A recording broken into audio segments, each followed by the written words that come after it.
텅 빈 상가들 투성인데 올해 24년에도 전국에서 22,000여 개 실의 상가가 또 시장에 나옵니다. 공급 과잉과 경기 침체 그리고 높은 임대료 때문에 상가는 공실 폭탄이 되고 있죠. 상가를 분양받으신 분들의 경우는 너무 힘든 시기를 보내고 있습니다. 분양받으신 분들만 힘든 게 아니라 임차 들어가신 분들도 장사가 안 되기 때문에 너무너무 고통스러워하고 있습니다. 앞서 말씀드린 것처럼 올해 24년에도 전국에서 22,000여 개 실의 상가가 또 시장에 나오죠. 물론 지난 23년보다는 한 10,000개 정도가 숫자가 감소한 숫자지만 중요한 건 최근 3년 동안 한 10만 실이 넘는 상가가 공급됐다는 것을 감안해 보면 앞으로 대규모 상가 공실 대란 이게 온다 이렇게 봐야 됩니다. 그리고 또 대규모로 상가가 공실도 되지만 이게 장기화될 조짐도 보이고 있다 이렇게 봐야 됩니다. 23년 작년 4, 4분기 소규모 구분 상가 공실률이 한 7.3% 정도 되는데요. 중대형 상가의 경우도 13.5%나 됩니다. 상가 공실률이 점점 더 늘어나고 있는 것이 문제입니다. 상가를 분양할 때 보면 이런 말들 참 많이 합니다. 이 지역은 목이 좋아서 괜찮아. 여기는 뭐 강남대로라서 공실이 없어 괜찮아. 여기는 건물이 워낙 대형이기 때문에 그 안에서만 갖고도 충분히 소비가 잘 돼. 뭐 이런 이야기들 참 많이 하시죠. 지금 강남대로변에도 상가 공실이 사실 넘쳐납니다. 이제는 강남도 힙지가 아닌 상황이 됐습니다. 요즘 복합 상가, 몰 이런 곳이 장사가 참 안 되죠. 무슨 몰 이런 곳에 상가를 매수한다든지 입점한다든지 하는 것을 이제는 정말 신중하셔야 됩니다. 몰에 가보면 사람이 없습니다. 대형 몰도 마찬가지죠. 왜 사람이 없을까요? 처음부터 기획이 잘못된 곳들도 많이 있습니다.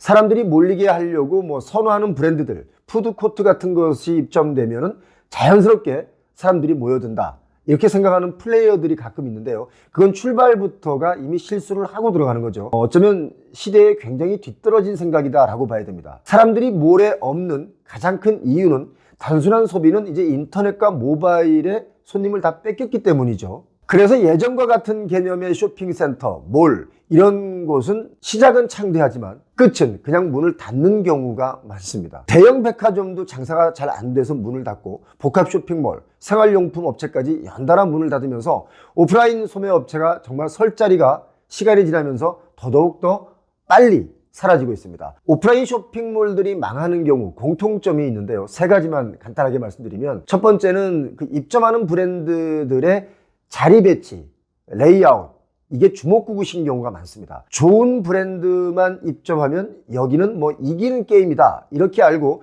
브랜드 유치에는 신경을 썼지만 정작 그들을 배치하는 것에는 전통적인 방법에만 의존하고 있죠. 전통적인 방법이라는 게 푸드코트 몰아놓고 유명한 의류 브랜드 몰아놓고 브랜드 커피숍 1층에 딱 입구에 넣어주고 그런 식으로 입점시키는 데만 몰두하는 것이 실패의 지름길인 겁니다. 두 번째는요. 건물 자체가 쇼핑몰의 목적으로 지은 게 아닌데 쇼핑몰처럼 운영하면 되는 줄 아는 경우가 많습니다. 그렇기 때문에 진짜 쇼핑몰이 될 수가 없죠. 그 이유는 좀 뒤에 제가 자세하게 말씀을 드리고요. 세 번째는 다시 찾아오고 싶게 만드는 그 무언가가 없다. 쉽게 말씀드리면 주변에 누군가에게 다녀왔다고 자랑할 만한 그 무엇을 만들지 못해서입니다. 쉽지가 아니라는 거죠. 요즘은 특히 마음에 들면 바로 휴대폰 카메라를 들고 사진을 찍기 때문에 한마디로 사진 찍을 곳이 없으면 거기는 망하는 겁니다. 요즘은 그 쇼핑객을 쇼핑몰로 유인하는 방법으로 입점하는 브랜드가 무엇이냐도 중요하겠지만 생활 트렌드상 약속하고 만나서 시간 보내기 좋은 장소를 만들고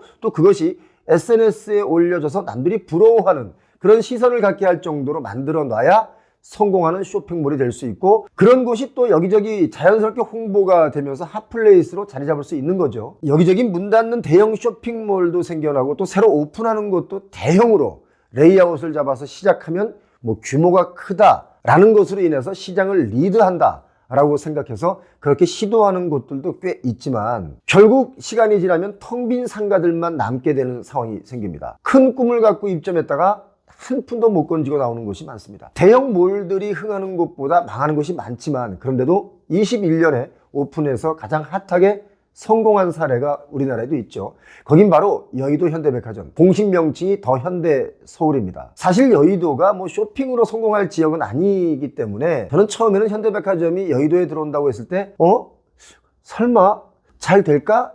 이렇게 생각을 했었는데 아마 다른 많은 분들도 의아하게 생각을 했었더랬대요. 이게 망할 줄 안 거죠. 원래 더 현대서울이 있는 그 땅은 통일교 부지였습니다. 주차장으로 꽤 오랜 기간 공터로 남아 있었고 제가 MBC에서 활동할 때 거길 주차장으로 제가 많이 썼었습니다. 그런데 여기는 왜 사람들이 그토록 많이 몰릴까요? 몇 가지만 또 말씀을 드리면 여의도에 들어선 현대백화점, 더현대서울을 가보시면 다 아시겠지만 거기는 물건 사러 온 사람들보다는 구경 온 사람들이 더 많습니다. 구경 온 사람들도 결국은 뭐예요? 쇼핑을 하고 갑니다. 더 현대서울은요, 단순히 쇼핑 매장으로 생각하시면 안 됩니다. 공간을 재창조한 진화된 아날로그적 설계가 성공했다라고 저는 봤습니다. 건물 자체도 설계 방식이 다른 건물과 좀 다르지 않습니까? 리테일 분야의 전문가분들은 이렇게 말을 합니다. 거기는 아주 철저히 계획적으로 리테일 테라피를 추구했다, 이렇게 말을 합니다. 리테일 테라피라는 것이 이제 코로나 시기에 집콕하던 사람들을 집 밖으로 불러내는 그런 효과를 만들어낸 거죠. 리테일 테라피라는 의미는 쇼핑을 통한 힐링입니다. 힐링이 되는 쇼핑이라는 뜻이죠. 더 현대서울의 공간 배치를 보면 또 그걸 금방 알 수 있는 게 영업 면적이 한 26,000, 27,000평 정도가 되는데 그 가운데 매장이 차지하는 비중이 절반밖에 안 됩니다. 한 14,000평이 채 안 되는데요. 나머지 절반은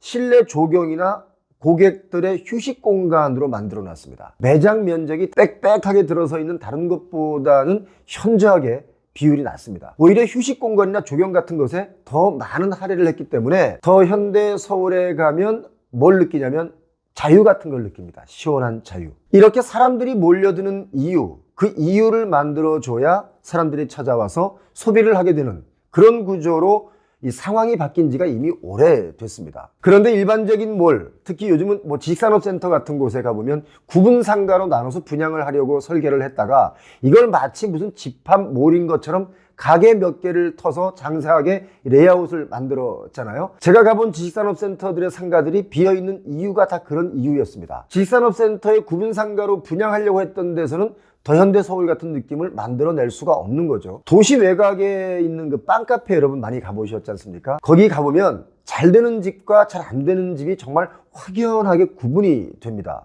잘 되는 가게는 개방감이 좀 뛰어나고요. 실내를 자연 속처럼 꾸며놓은 곳이 많습니다. 수도권에서 가장 잘 되는 빵카페의 공통점, 빵 파는 카페가 아니라 식물원에 들어온 것 같은 느낌을 주는 곳들이 대부분입니다. 이제는 쇼핑몰들이 살아남으려면 다양한 브랜드들이 몰려있는 그냥 몰이면 안 되고요. 파크처럼 상점의 개수보다는 테마가 있는 놀이터여야 된다는 겁니다. 그래서 다시 얘기지만 대형 건물 지하나 1층, 2층에 있는 상가들이 그렇게 안 되는 이유는 상가를 쪼개서 팔려고 만들었다가 이걸 이것저것 브랜드들을 입점시켜서 이걸 초대형 몰이다 라고 우기면 필패라고 봐야 된다. 그런 곳에 입점할 때는 좋아요. 왠지 모르게 큰 부푼 꿈을 갖고 들어가지만 나중에 시간이 지나면서 사람들이 찾아오지 않는 것을 눈으로 직접 목격할 수가 있습니다. 해외에서 성공한 쇼핑몰 가보면요, 그 속에는 확실한 자기들만의 아이덴티티가 있거든요. 몇 년 전에 제가 싱가포르를 갔을 때 쇼핑의 천국이라고 하는 아이언 오차드 몰에 가보니까 1층에 바샤 커피숍이 있는데 바샤 커피를 사람들이 커피계의 에르메스다 할 정도로